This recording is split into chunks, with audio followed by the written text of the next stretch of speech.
நம்மள நிறைய பேருக்கு இந்த ஒரு கேள்வி அவங்க மனசுக்குள்ள அடிக்கடி விழும். சரிங்களா? குறிப்பா ஆண்களா இருந்தாலும் சரி, பெண்களா இருந்தாலும் சரி, எல்லாருக்குமே ஒரு நாளாவது கண்டிப்பா இந்த கேள்வி மனசுல அவங்களுக்குள்ளே கண்டிப்பா கேட்டிருப்பாங்க. அது குறிப்பா பெண்கள் எல்லாமே ஒவ்வொரு நாளுமே இந்த கேள்வி அவங்க மனசுக்குள்ள எழுந்திருக்கும். ஏன்னா நம்ம எதை நோக்கி ஓடிட்டு இருக்கோம்?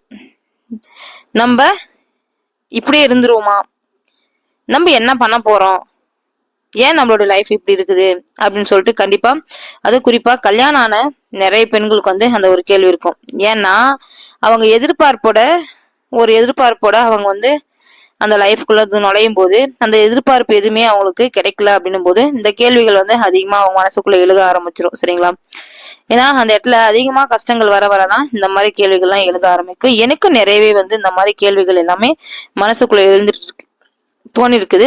அதை நான் எப்படி எனக்கு தகுந்த மாதிரி மாத்திக்கிட்டேன் அப்படின்றதுதான் இந்த வீடியோக்குள்ள பாக்கலாம் வாங்க.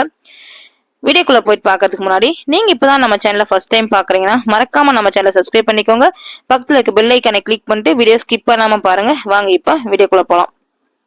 பொதுவா ஒவ்வொரு பொண்ணுமே ஆண்கள்னா வச்சுக்கோங்க, அவங்க ஒரு வேலைக்கு போயிட்டு ஒரு சம்பாரிச்சு செட்டில் ஆன பின்னாடிதான் நிறைய பேர் கல்யாணம் பண்ணிக்கிறாங்க. இருந்தாலுமே செட்டில் ஆளுனா கூட ஒரு வேலைக்கு போன பின்னாடிதான் கல்யாணமே பண்ணிக்கிறாங்க. ஆனா பெண்களுக்கு அப்படி கிடையாது.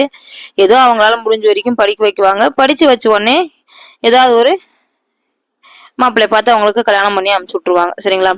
அந்த மாதிரி இருக்கும் பட்சத்துல அவங்க வாழ்க்கைன்னா என்னன்னு தெரியாது. இன்னொரு விஷயம் நிறைய எதிர்பார்ப்போட போவாங்க. அந்த வாழ்க்கையை பத்தி அவங்களுக்கு தெரியாது. ஏன்னா அப்பதான் படிப்பு முடிக்கிறாங்க. படிப்பு முடிச்ச உடனே கல்யாணத்தை பண்ணி வைக்கும் போது அவங்க அந்த படிச்சுன்னு இருந்த அந்த மைண்ட் தாட்டை விட நம்மளுக்கு லைஃப்னா இப்படிதான் இருக்கும் அப்படின்ற ஒரு எதிர்பார்ப்போட அந்த வாழ்க்கைக்குள்ள தூடுறாங்க. அந்த இடத்துல என்ன ஆயிடுதுன்னு பார்த்தா அவங்களுக்கு எல்லாமே ஒரு ஏமாற்றமா போயிடுது. ஏன்னா இப்ப இருக்கிற வாழ்க்கை உலகத்துல ரெண்டு விதமா இருக்குது. ஒண்ணு அவங்களுக்கு பிடிச்சவங்களா இருந்தா அவங்க தாங்குன்னு தாங்குவாங்க. சரிங்களா? அவங்களுக்கு பிடிக்காதவங்களா இருந்தா எந்த அளவுக்கு மட்டம் கட்டி அவங்கள எந்த அளவுக்கு வச்சு செய்ய முடியுமோ அந்த அளவுக்கு வச்சு செஞ்சிருவாங்களோ. ஆனா இது எல்லாமே அவங்களுக்கு கல்யாணம்னு ஒண்ணு நடந்த பின்னாடிதான் இவ்வளவும் நடக்க ஆரம்பிக்கும். சரிங்களா? ஏன்னா கல்யாணத்துக்கு முன்ன வரைக்குமே அவங்க செல்ல பிள்ளை. கல்யாணம் ஆன உடனே அப்படியே ஆப்போசிட்டா மாறிடும். நிறைய பேர் லைஃப்ல அதாவது 99% இந்த மாதிரி நடக்குது. அதாவது ஒரு பையனா இருக்கிற வீட்டுல எல்லாமே நல்லாதான் போகும். ஆனா அந்த ரெண்டு பசங்களா இருக்கிற வீட்டுல அப்படியே ஆப்போசிட். நிறைய வீட்டுல நானும் பாத்துக்கிறேன். இந்த பெரிய பசங்கன்னா ஆகவே சுத்தமா. அது ஏன்னு சொல்லிட்டு தெரியல. ஏன்னா அவங்க பொறுப்பு இல்லாதவங்க அப்படின்ற மாதிரி ஒரு முத்திரையை குத்த ஆரம்பிச்சிடுறாங்க. அது ஏன்னா அவங்க செல்லம் கொடுத்து நம்மளே எல்லாம் பாத்துக்கலாம் பிள்ளைக்கு வேணாம், நம்மளே எல்லாம் பாத்துக்கலாம் பிள்ளைக்கு வேணாம். ஏன்னா ஃபர்ஸ்ட் பிறந்துட்டாங்களாம், செல்லமா வளர்த்துறேன்னு சொல்லிட்டு இந்த மாதிரி இருந்துவாங்க. ரெண்டாவது பிள்ளைய குட்டியே அவங்க எல்லாத்துலயும் கொஞ்சம் சின்ன வயசுல இருந்து அடிபட்டு வர்றதுனால கொஞ்சம் எல்லாம் பொறுப்பா இதுதான் இப்படி அது அப்படின்னு சொல்லிட்டு பார்த்து பண்ணுவாங்க. அப்படின்றதுனால என்ன ஆயிடுது, இவன் பொறுப்பு இல்லாதவன் ஊதாரை சுத்துறான், அவன் பொறுப்பானவன் அப்படின்ற மாதிரி பாசம் பூரா அந்த பக்கம் போயிடுது.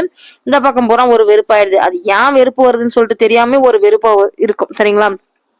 ஒரு குறிப்பிட்ட வயசுல அவங்க எல்லாமே பக்குவப்பட்டு ஒவ்வொன்றும் டேக் கேர் பண்றது எல்லாமே பார்த்து பண்றது, பாசத்தை காமிக்கிறது எல்லாம் பெரியவங்க தான் அந்த மாதிரி நடந்துப்பாங்க. இருந்தாலுமே அந்த பெரியவங்க மேல அந்த ஒரு வெறுப்புன்றது போகவே போகாது. அந்த ஒரு பாசமும் வராது. அது கல்யாணம் ஆகிற வரைக்கும் இருந்த பாசம் அந்த ஒருத்தி கல்யாணம் பண்ணி இவங்கதான் கூட்டின்னு வருவாங்க. ஆனா அதுக்கப்புறம் சுத்தமா அந்த பாசம் இல்லாத போயிடும். அது ஏன்னு சொல்லிட்டு தெரியல. அவங்களுக்கு மட்டும் அது வரைக்கும் பாசமா அந்த பையன்கிட்ட ஒரு வெறுப்பை காமிக்க ஆரம்பிச்சிருவாங்க. இன்னொன்னு வர்றவளுக்கு இன்னும் அதுக்கு மேல ஒரு நல்ல மரியாதை கிடைக்க ஆரம்பிச்சிடும். சரிங்களா? கண்டிப்பா யார் யார் இந்த ஒரு பிரச்சனைகளை ஃபேஸ் பண்ணீங்கன்னு சொல்லிட்டு மறக்காம கமெண்ட்ல சொல்லுங்க, நானும் கொஞ்சம் தெரிஞ்சுக்கிறேன். அதுக்கப்புறம் சரின்னு சொல்லிட்டு அந்த இடத்துல நம்ம வர்றவங்க என்ன ஆகும், நமக்கு நிறையவே, ஏன்னா லைஃப்பை பத்தி நமக்கு ஒன்றும் தெரியாது. அந்த இடத்துல நம்ம படிச்சு முடிச்சுட்டு நேரா மாட்டிக்குவோம். அந்த இடத்துல அந்த மாதிரி மாட்டும் போது அவங்க பணத்துக்கு கொடுக்குற முக்கியத்துவம் நம்மளுடைய கேரக்டருக்கும் நம்மளுடைய உணர்வுக்கும் கொடுக்கறதில்ல. அப்படிதான். சரி, சின்ன பிள்ளைங்க தெரியாம நம்ம தான் செல்லம் கொடுத்து வளர்த்திட்டோம். சின்ன பிள்ளைங்களுக்கு ஒன்றும் தெரியாது. நம்ம பிள்ளைங்களை தூக்கி விடலாம், ஹெல்ப் பண்ணலாம் அப்படின்னு சொல்லிட்டு அந்த ஒரு மனப்பக்கம் வர்றது. தண்ணி தெளிச்சு விட்டுறாங்க, நீங்க எப்படியோ போங்க, கெடுக்கட்டு தொலைஞ்சு போங்க அப்படின்னு சொல்லிட்டு எல்லா விஷயத்துலயுமே. அந்த சமயத்துல நமக்கு என்ன ஆகுது, நமக்கு திக்கு தெரியாது திசை தெரியாது தவிச்சு நிக்கும் போது நமக்கு என்ன பண்றதுனே தெரியாது. அது ஒரு சிலர் தப்பிச்சு தண்ணி ஓரளவுக்கு தத்தி தெரிஞ்சு மேல வந்துடுறாங்க.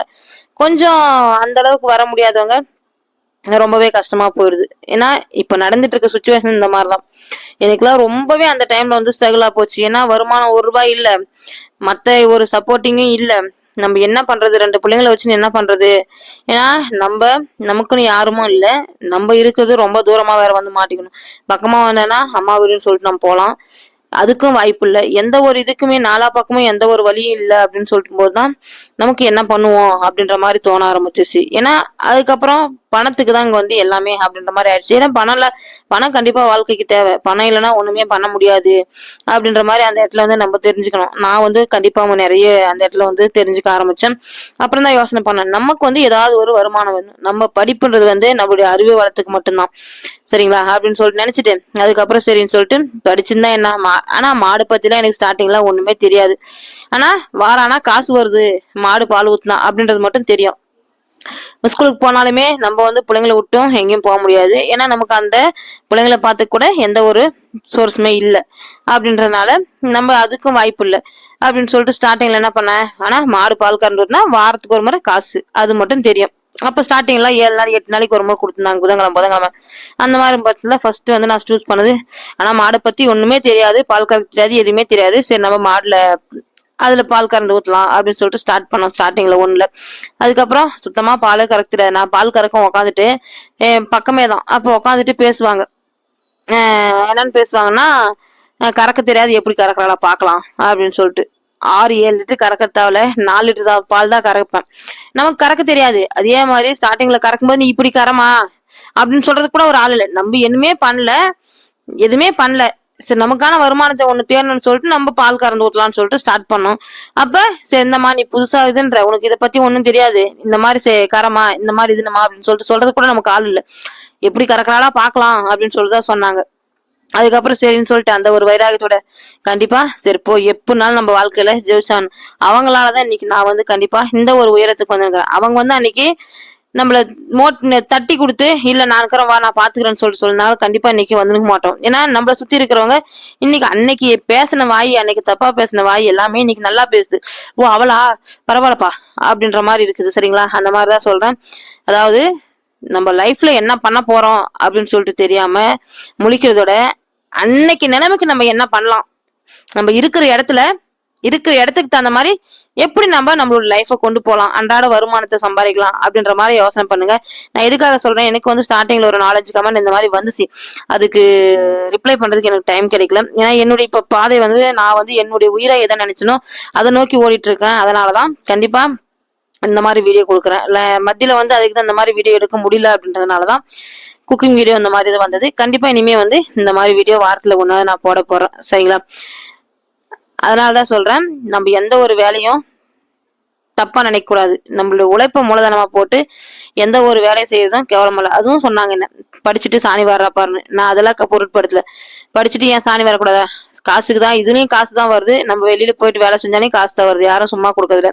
அதுனா நம்ம 4 பேருக்கு பதில் சொல்லணும். இதெல்லாம் யாருக்கும் பதில் சொல்ல தேவையில்ல. பிடிச்சிருந்தா லைக்